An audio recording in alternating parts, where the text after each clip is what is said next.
CNN News.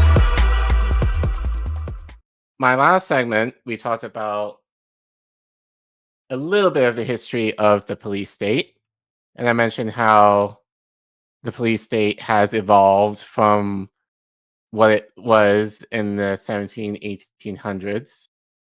So now we're going to fast forward to the present day of how it's evolved into more surveillance. Now, Reef, shout out to you.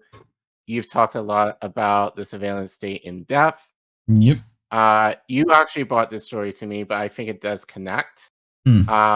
Actually, to a lot of stories. I know, because there's a focus on this story in regards to Minneapolis, Minnesota,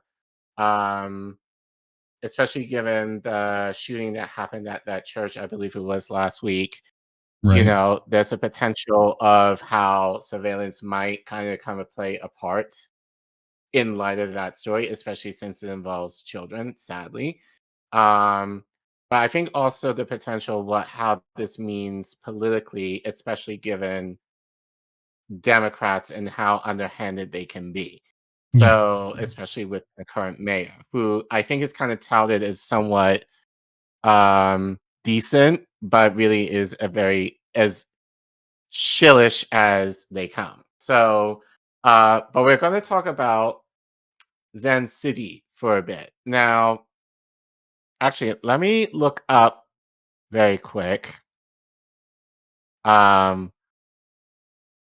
What is Zencity? So according to their website, Zencity is an innovative platform designed to help local governments better understand and respond to the needs and concerns of their communities. Again, this is through the means of surveillance. And you could probably guess, given the stories that we covered, who is number one in terms of surveillance in the world. Yep. Our favorite country of the moment. Isn't So Israel. So given that connection, we can kind of tell it's bullshit.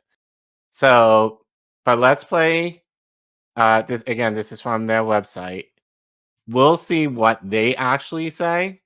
Well, we'll see what they say, and then we're going to do a deep dive thanks to Mint Press News and roll back the current a little bit on this platform. So go ahead, Reef. Trust between governments and the communities they serve is at a crossroads. Barriers to participation, contentious meetings, and outdated approaches to solicit input emphasize the voices of the few and exclude the many. We call this the STP problem, and it's standing in the way of effective government. To address it, you need a solution built for our times, using a multi-model method to understand resident needs and priorities. Zencity is the most robust platform for community trust. Our tools allow you to be proactive in including everyone with real-time representative surveys. Keep up with online discussions. Digitally collaborate on key projects. And measure and improve services performance.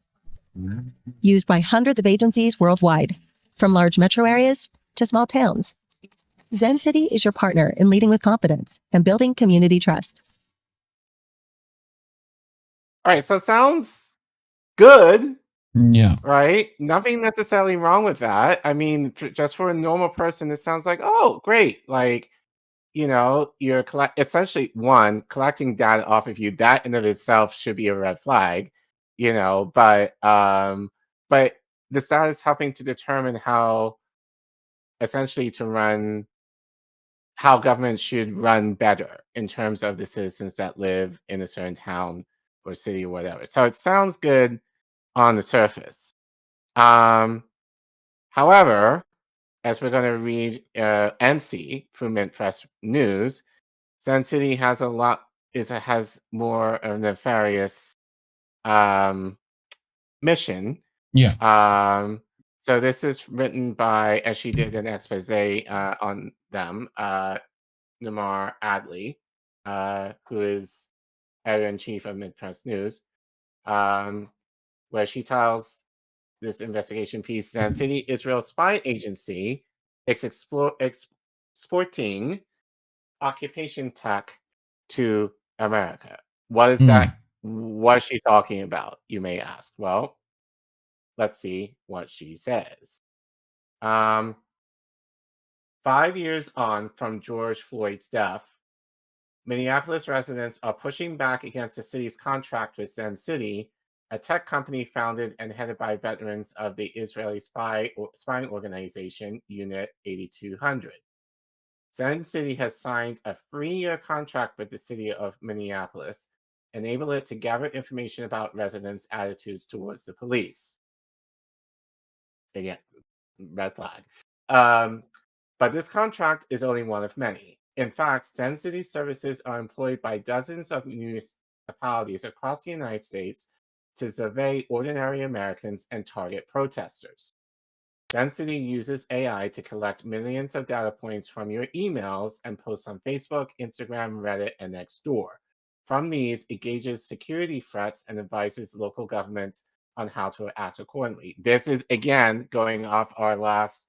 You can zoom out for a second, Reef.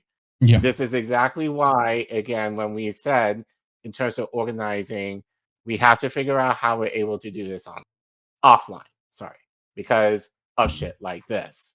And given that, as I said in the last segment, the police surveillance state is 10,000 steps ahead of us. And again, we've seen in the history how they've managed to infiltrate, groups and organizations even without the tech. Can you imagine what they're able to do now with the tech?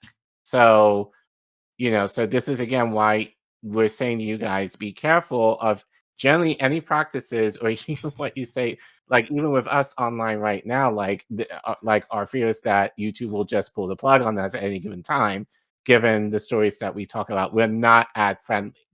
So that's why, again, we need the support of you guys in order to keep the show going, at least on YouTube, at least financially. So, but I digress.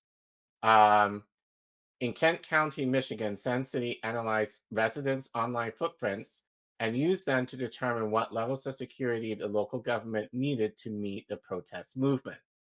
In other words, they are there to insulate the government from the voice of the people and limit our ability to affect change.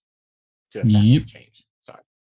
So, again, sounds very similar to what we talked about in the previous segment.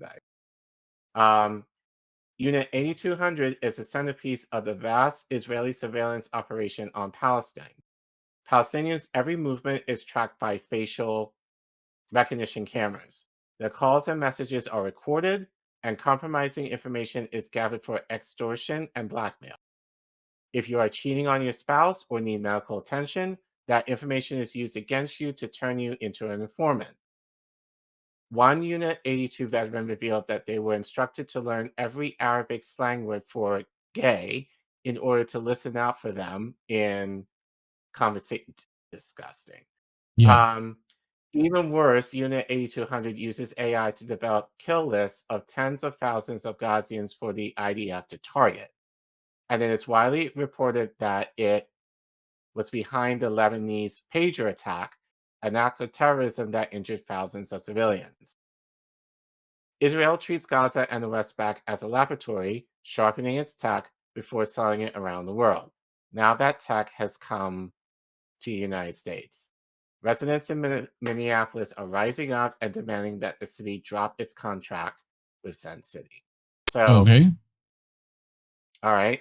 So from here, Mnar actually went and talked to several activists regarding Zencity in Minneapolis. So we're going to watch her. So, Men Press, please don't flag us for this. Yeah, you We're owe us actually one doing you a anyway. favor.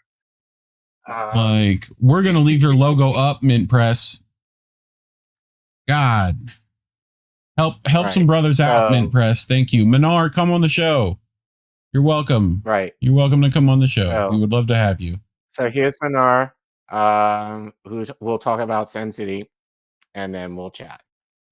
5 years on, and organizers seeking justice for George Floyd's death are pushing back against a Minneapolis city contract with an Israeli tech company called Zencity. What do you want? I can breathe. Please, the name of it.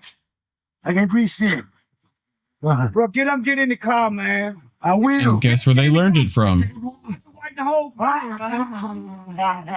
get in the car. Mama, Get up and get in the car. Hey, I can't. get Oh, they learned it from Israelis. Who would have thought?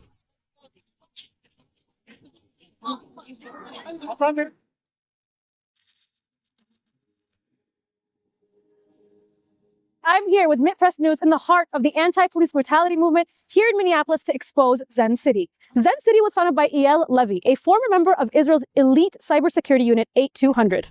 After serving in the IDF, Unit 8200 graduates go on to build spyware companies that are used as military-grade cyber weapons for the State of Israel. Most well-known is NSO Group, which is behind the Pegasus software. This was installed on Jamal Khashoggi's phone before he was murdered. These illegal mass surveillance tools are used to blackmail Palestinians, sow divisions and distrust, and then sold on the international market as field-tested to maintain Israeli apartheid to the worst violators of human rights. The same technologies that are being deployed to spy on Palestinians are now being used right here in the city of Minneapolis. And it's not just here in Minneapolis. Israel's notorious Unit 8200 surveillance tech is being exported in cities across the country. So the city of Minneapolis has a $500,000 contract with Zencity to survey people in Minneapolis. They target survey participants through existing algorithms on our phones. But there's two smaller surveys that they did not need city council approval for. And one is to survey residents about what we want the future of George Floyd Square to be. And the other is the future of the 3rd Precinct that was burned down during the uprising.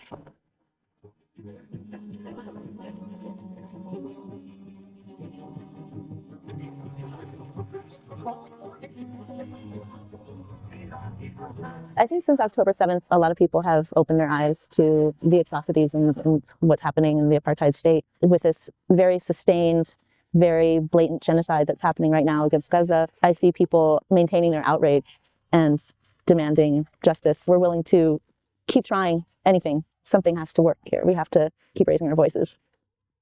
While Israel's committing a genocide in Gaza, residents here in Minneapolis are questioning why Mayor Jacob Frey is funding an Israeli tech company to spy on its citizens instead of seeking justice for George Floyd. I was actually in the city of Minneapolis after George Floyd was killed, and I was covering the protests, and then I ended up joining the protests because we were so outraged by the way the police were responding to the residents of Minneapolis. They were tear gassed, shot at with rubber bullets, and it almost reminded me of living under Israeli occupation. It really felt like I was reliving, going through checkpoints in Al-Quds. I think there's a lot of shared passion against the regimes that have taken hold here and in the Israeli apartheid state. I see a lot of people waking up to and learning about these shared practices, the shared techniques between the Israeli armed forces and the forces here. Our sheriff's department and our police department both have a history of training with the Israeli forces, and Palestinians in Palestine have used social media to share practices of defense against violent policing. And so the solidarity between people has only gotten stronger.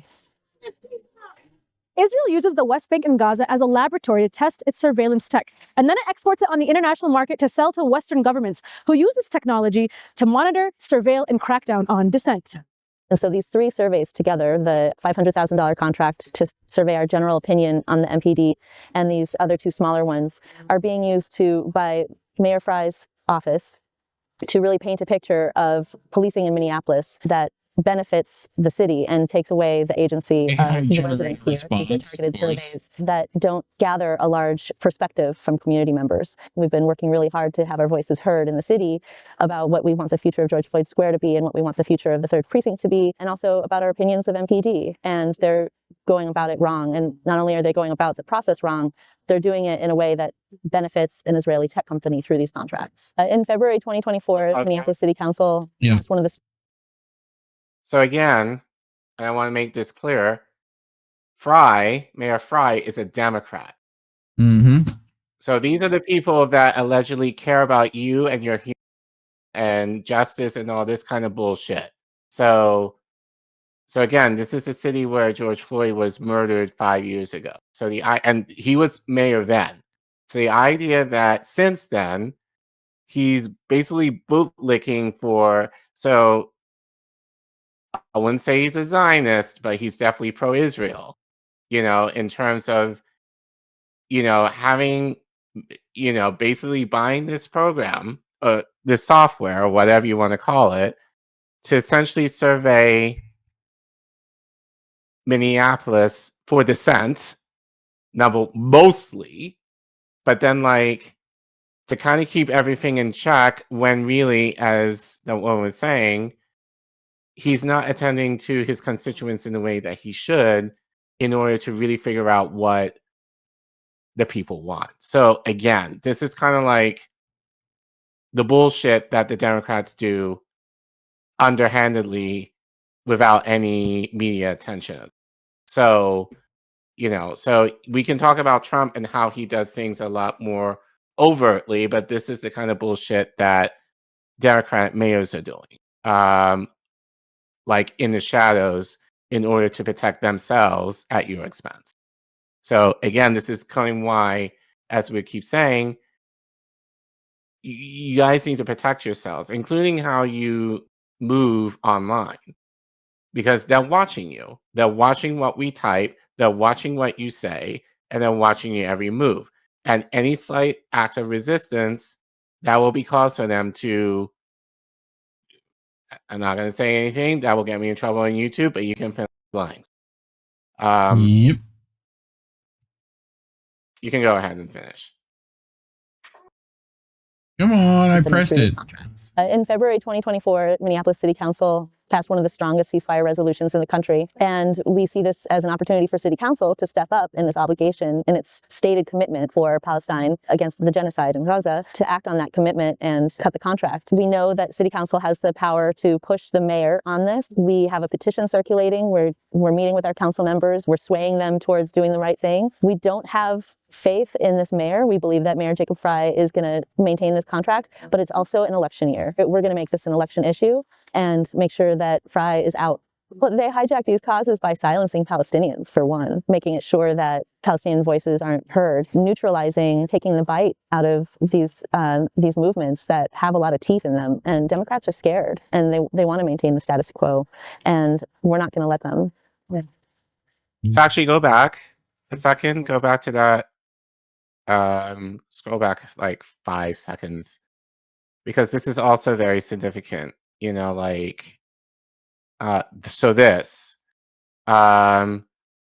Minnesota DFL revokes endorsement of Minneapolis mayoral candidate Omar Fateh. So this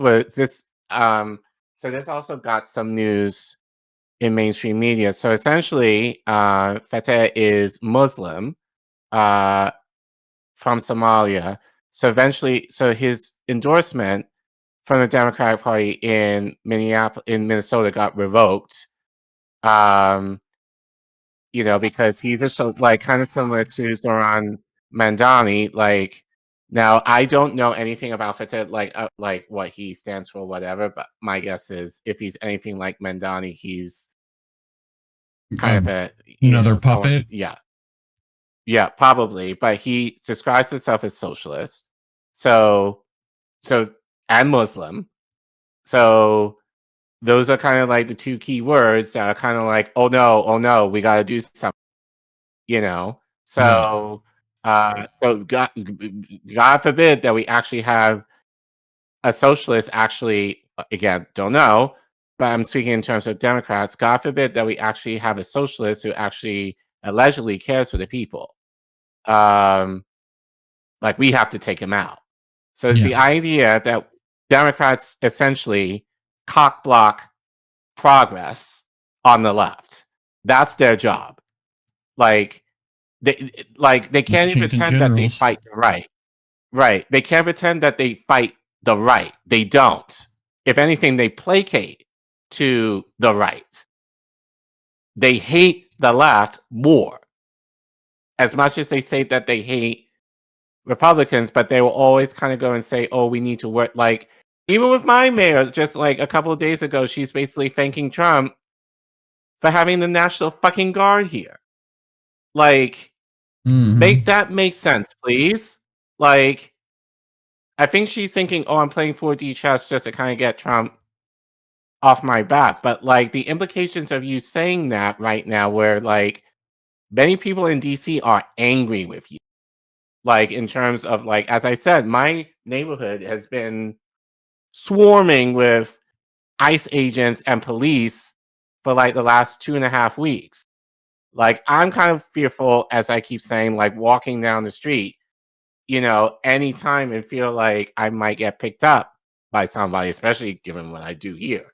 Yeah. So so again, this is kind of shows how Democrats hate you, like, and will work against you and against any progress for you. So, and these are local people. This is not like federal government. These are your local politicians who are doing this shit. So, be forewarned in that. It's like, this is why we keep saying you need to be watching what's happening locally, because they have more direct view on your life. So the fact that Minneapolis is being surveyed like this, and they have the potential to knock out any dissent, especially post George Floyd, and especially given what happened, with that shooting at that church, like over a week ago, that's going to be more cause for more surveillance, Yep. like in a more underhanded way. So this is the kind of shit that you need to be careful for in your local communities, which is why we keep saying, know who your council people are, because they're the ones who essentially work on your budget. So your council members will be paying for this shit. So yeah, so that's why we need to be careful. But yeah, let's finish the clip. Oh, and we're not going to let them. On May 25th, 2020, George Floyd was murdered by MPD officer Derek Chauvin. Officer Chauvin used the same neon neck technique that is used by the IDF to kill Palestinians. In 2024, U.S. police killed 1,375 people, a number that has risen each year since 2020. Activists across the country are working hard to pressure their local governments to cut ties with... I can't read that fast, Minpress. God. No, back a little bit more.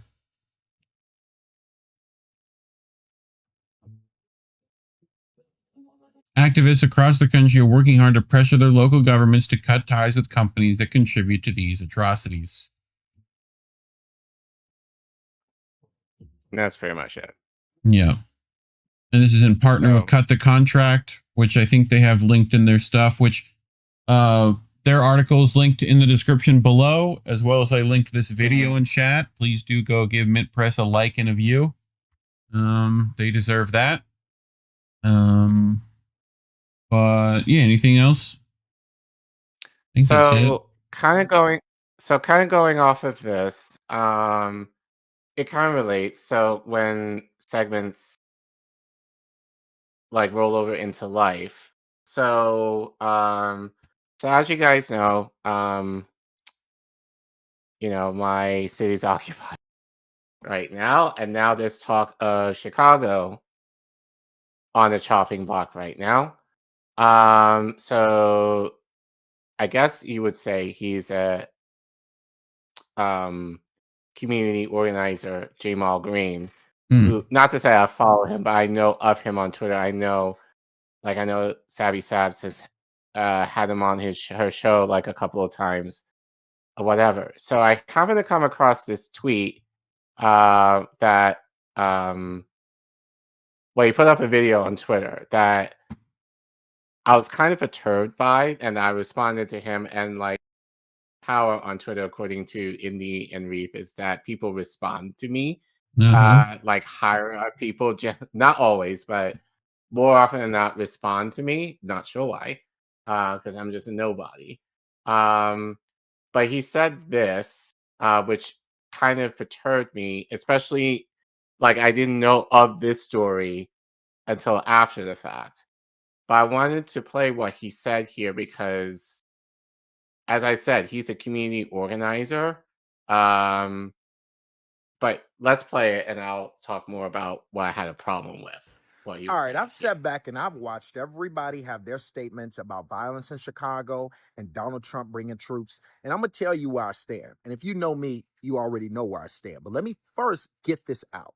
I am sick and tired of hearing Brandon Johnson and his paid comrades to go around saying violence is low to try to pad his record. It is utter bullshit, and it is a disrespect to our seniors Brandon who are being Johnson is the shot mayor up of in front of their Chicago. senior buildings, to our children who are being shot up walking to school. It is a disrespect to all of the families that are constantly being shot each and every day. Chicago has a violence problem. And the only reason why violence is down a little bit is because violence went up during COVID. People lost their jobs.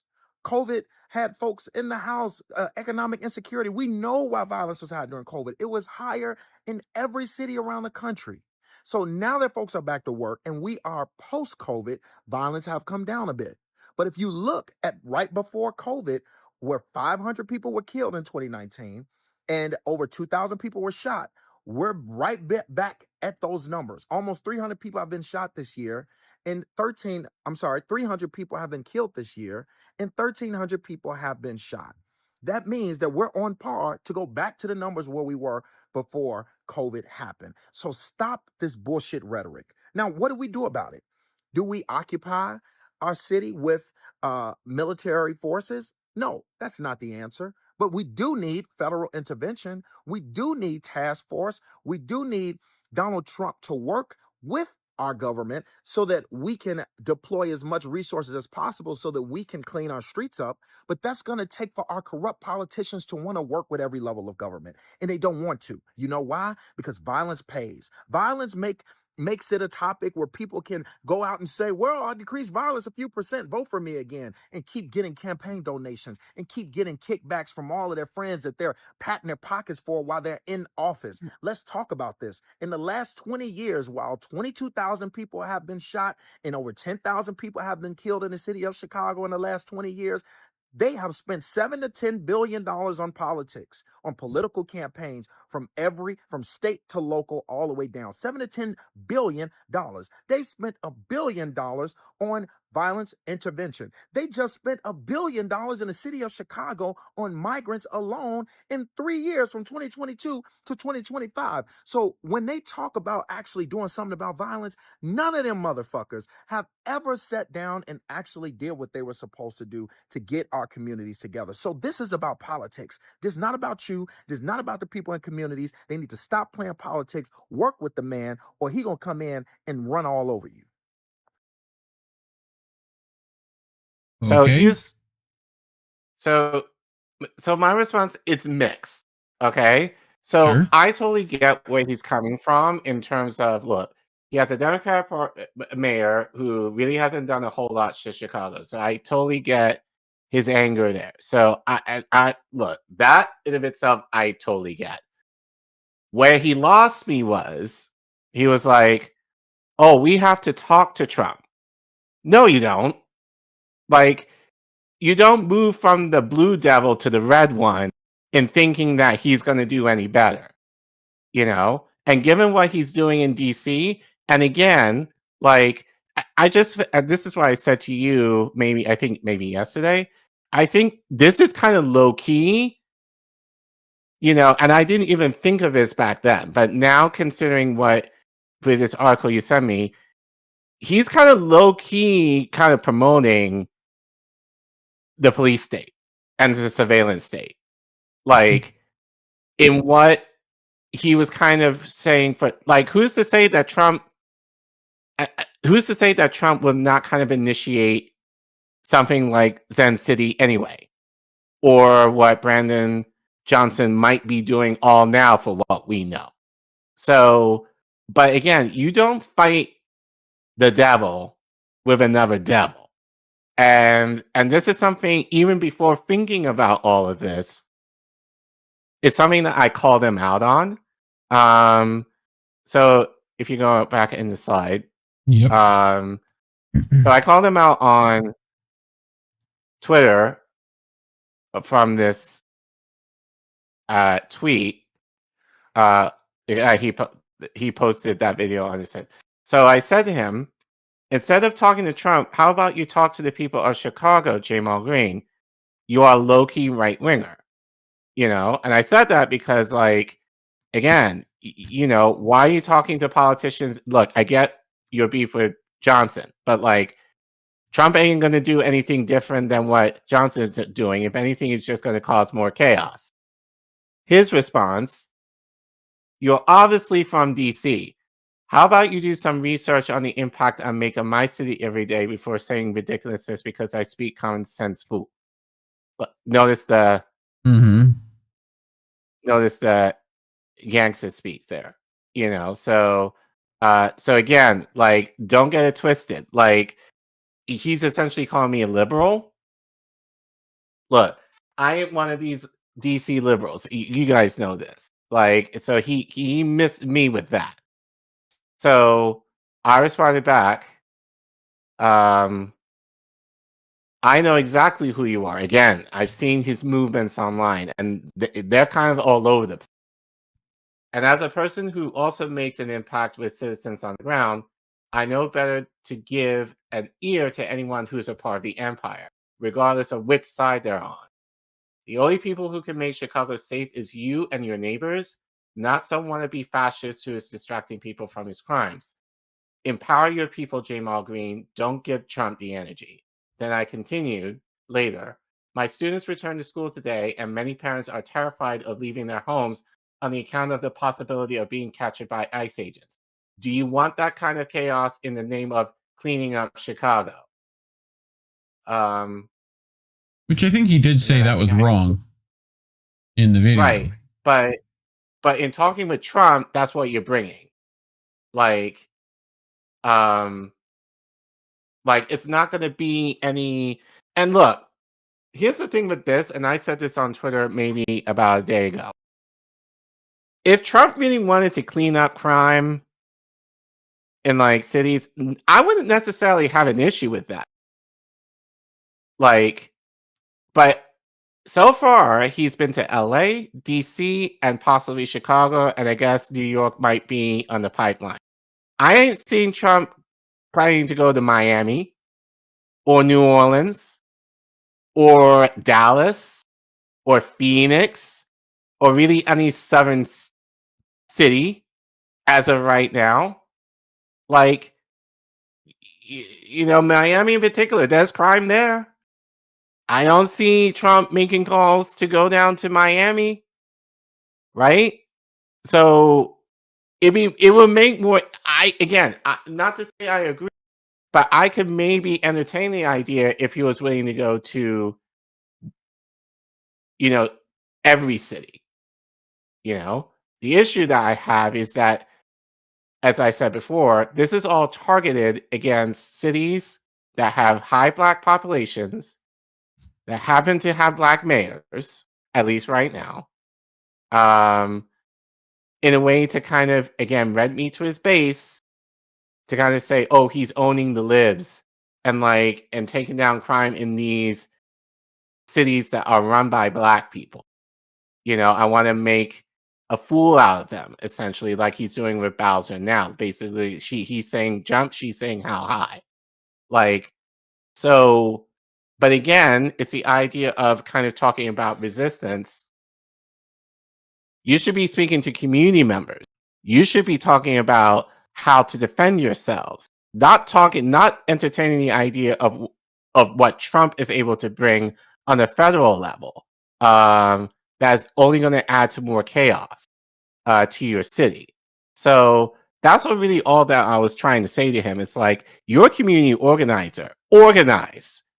Like, don't kind of complete to Trump being like, oh, we'll entertain the idea of what you're able to bring when he hasn't gotten a proven result. And even with all of that. Pause. That's why I think that's my problem with organizing, because that's what people think it is. They think that fucking organizing is talking to politicians to get their needs met. Because that's what he's overall saying. He's not even saying that, like, bring the federal things. He's saying, like, well, we got to deal with who's in power so that they, you know, meet the needs that are actually the needs we have. But they never fucking listen, and all it does is capitulate you further to their Right. actions. Either party. Right, but that's what I'm saying. It's like, again, he shouldn't be talking or entertaining what a politician is saying or promising the brain. He should be activating his community. So, it's the community that is going to make the turnaround, as we saw in the last segment. Like, the community is what it done the right way, is what's going to fear the elite class. Not Trump, not Johnson, the people. So you're on the ground, allegedly, sir. You should be doing what you can to empower the people that you claim you work for. So that's the issue that I have with his statement. Mostly, it's the idea that, he, as you said, entertaining the idea of like what Trump's going to bring. It's like, he says he's going to do this. Our city sucks. We can entertain that. But even with that, it's like, if Trump wanted to deal with crime, which is tied to poverty, why hasn't the federal minimum wage increased? Right? Why are these tariffs going all to hell and people are now to scrape in order to buy food? Like, we're not hearing any conversation about those things, which are going to help people probably a way lot more. But instead, it's just bringing in the National Guard. And even right now, the National Guard in DC, what they're doing, picking up trash. Which, because they defunded the National Park Service, like that would have been their job anyway. That's what the National Guard is being subjected to. Like, if they're not trying to wrangle up folks. So, but again, I just feel like him opening the door to Trump is also kind of opening the door to possibly the surveillance state as well. That, I think, especially in light of what the segment was, and again, you show me this after the fact, is what I kind of think about now in terms of kind of going hammy with these politicians on either side. Because both sides benefit from the surveillance state, especially when it's tied to Israel, which Jamar has not mentioned at all. And who's going to get affected by that? Black people. So you trying to bring in Trump, as to me, is bringing in the Pandora's box. And you should have nothing to do with that, I think, is really my point. Well, I'm with you. Yeah, I mean, that's all I got. Okay. Yeah. Oh. Yeah. Well, again, shout out to Min Press for that. And it might be something, like in Zencity, they said in several municipalities throughout the country. Yeah. It could be something maybe researching as to which ones. But I think, again, this is more of a cause for people to get more involved in local politics, because this is the kind of bullshit that they're pulling on you, like, directly, and you may not even know.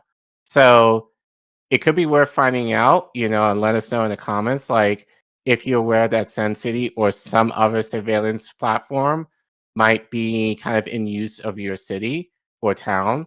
And are you planning to, or would you consider but demanding change from your council people in order to remove it, especially given it's tied to Israel? So even inadvertently, you're paying for Israel if you're having these platforms being paid for with your tax dollars, in terms of surveilling you. So let us know in the comments what you think. If you want to continue supporting our content, scan the QR code or type in the Ko-fi link that you see at the bottom of your screen. Or if you're in the YouTube chat live, you could type in !donate and the Ko-fi link will pop up. We will also have several other links to other fundraising apps, programs, listed in the description of this video or in the segment once we clip it out. And like, comment, subscribe, share. Please share. Especially this. People need to be more aware what's happening locally, so this could probably maybe a platform that your city might be using. It might be worth researching to see if it is, and trying to do something about it to remove it. But either way, thank you guys for watching.